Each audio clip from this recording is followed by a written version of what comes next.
નમસ્કાર ખેડૂત મિત્રો. આજે આપણે એવી કુદરતી વસ્તુ વિશે વાત કરવા જઈ રહ્યા છીએ જે તમારા ખેતરમાં હજારો રૂપિયાની દવા અને ખાતરનું કામ કરી શકે છે. અને એ વસ્તુ છે છાશ. હા મિત્રો, ઘર ઘરમાં બનતી સામાન્ય છાશ ખેતી માટે એક અમૃત સમાન છે.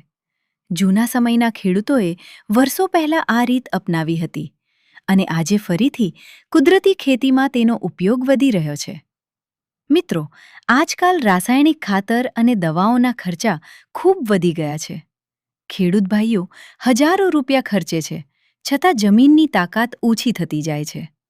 પાકમાં જીવાત વધે છે, જમીન કઠોર બને છે અને ઉત્પાદન પણ ઓછું મળે છે. પણ જો તમે છાશનો યોગ્ય ઉપયોગ કરો તો જમીનમાં રહેલા સારા જીવાણુઓ ફરી સક્રિય બને છે.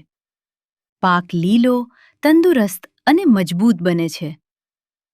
મિત્રો, છાશમાં કુદરતી બેક્ટેરિયા, લેક્ટિક એસિડ અને પોષક તત્વો હોય છે જે જમીનને જીવંત બનાવે છે. છાશ છોડની વૃદ્ધિ વધારવામાં મદદ કરે છે અને જીવાતને પણ નિયંત્રિત કરે છે. હવે પ્રશ્ન આવે કે છાશનો ઉપયોગ કેવી રીતે કરવો? સૌથી સરળ રીત છે 10 લીટર જૂની છાશ લો અને તેમાં 100 લીટર પાણી ભેળવો. આ મિશ્રણને સારી રીતે હલાવો અને પછી સ્પ્રે પંપ દ્વારા પાક ઉપર છંટકાવ કરો. મિત્રો, આ છંટકાવ સવારે વહેલી સવારે અથવા સાંજે કરવો વધુ ફાયદાકારક છે, કારણ કે તડકામાં કરવાથી અસર ઓછી થઈ શકે છે.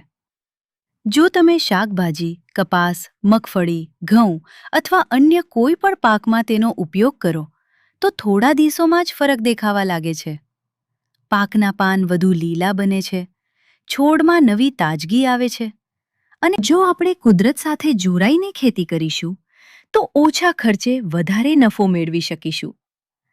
ઘણા ગામોમાં ખેડૂતોએ છાશ, જીવામૃત અને દેશી પદ્ધતિઓ અપનાવીને ઉત્તમ પરિણામ મેળવ્યા છે અને હવે તેઓ બીજા ખેડૂતોને પણ આ માર્ગ બતાવી રહ્યા છે. મિત્રો, યાદ રાખો, કુદરત પાસે દરેક સમસ્યાનો સરળ ઉપાય હોય છે. ફક્ત આપણે તેને સમજવાની જરૂર છે. તો આજે જ એક નાનકડો પ્રયોગ કરો. તમારા ખેતરના થોડા ભાગમાં છાશનો ઉપયોગ કરો અને પછી તેનું પરિણામ પોતાની આંખે જુઓ. કદાચ આ નાનકડો બદલાવ તમારી ખેતીનું ભવિષ્ય બદલી શકે છે. જો તમને આ માહિતી ઉપયોગી લાગી હોય તો બીજા ખેડૂત મિત્રો સુધી જરૂર પહોંચાડજો. આભાર મિત્રો. જય જવાન, જય ખેડૂત.